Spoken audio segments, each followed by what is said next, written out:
केशव न जस्मेव अनुपश्यामि हतो आसनमोद्यमे प्रथम अध्याय 31 নম্বৰ শ্লোক গীতা আৰু তাৰ পাছত হৰণ লৈছে দ্বিতীয় অধ্যায় 7 নম্বৰ শ্লোকত অৰ্জুনে কৈছে कार्पण्य दोष उपहित स्वभाव परिश्रमी त्वं धर्म सम्मुरचेता यद श्रेयस्याद निश्चितं तत् ब्रूहितं मे शिष्यस्तेहं स्वाधिमन्तं प्रपन्नम। हे प्रभु তোমাৰ শৰণত মই কি সত্য গ্ৰহণ কৰি শৰণাপন্ন হলো মোক এতিয়া মোৰ কাৰণে যিটো কল্যাণকাৰক যিটো মোৰ কাৰণে শ্ৰেষ্ঠ নিশ্চিত এই কথাটো মোক কোৱা উপদেশ দিয়া। কিন্তু যদিও শৰণ ললে লোৱাৰ পাছত অৰ্জুনে কৈছে যে মই যুদ্ধ নকৰোঁ তেতিয়াও সম্পূৰ্ণ সাৰেন্ডাৰ হোৱা নাই গতিকে কেৱল বাণীৰ দ্বাৰা কৈছে কথাৰে কৈছে মই তোমাৰ ওচৰত শৰণাগতি হলো শৰণ লৈছো। যদি আপুনি নিজক সমৰ্পণ কৰে তাৰ পাছত আপোনাৰ একো তাত বুদ্ধি লগাবলগীয়া নাই আপুনি যিজনৰ ওচৰত নিজক সাৰেন্ডাৰ কৰিছে তেওঁৰ মতে কাম কৰক। আমি যেতিয়া কৃষ্ণৰ শৰণত শৰণ ললো কৃষ্ণই যেনেকৈ ভাল পায় তেওঁ যেনেকৈ আমাক কৰিবলৈ কয় আমি সেইমতে কৰিব লাগে। কৃষ্ণই কি ভাল পায় কেনেকৈ আমাক কৰিবলৈ দিছে অদ্বৈত সৰ্বভূতানাং মৈত্ৰ কৰুণা এব চ নিৰ্মম নিৰহংকাৰ সম দুঃখ সুখ ক্ষমী সন্তুষ্ট সততাম যোগী অবদাম দৃঢ় নিশ্চয় ময় অর্পিত মনোবুদ্ধির मामे वैश्य जो मद भक्ता समय प्रिय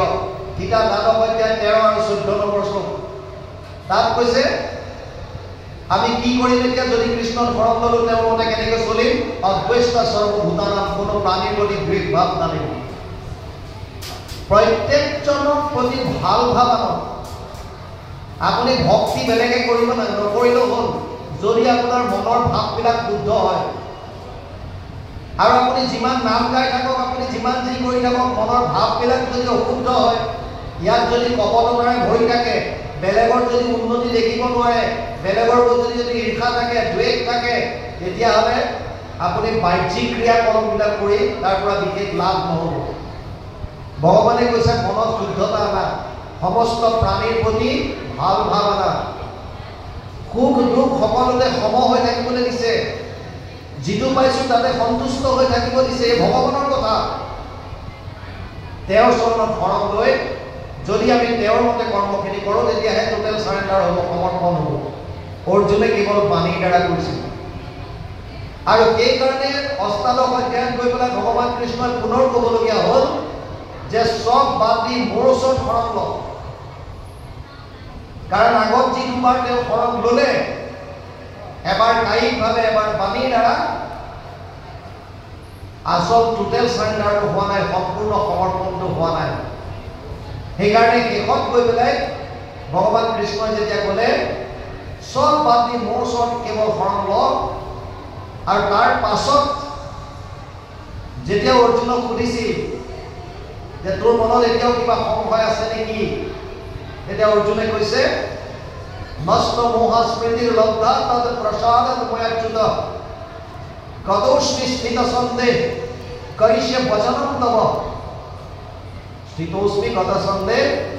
মই এতিয়া মোৰ পুনৰ যিটো স্মৃতি শক্তি সেইটো ঘূৰাই পালোঁ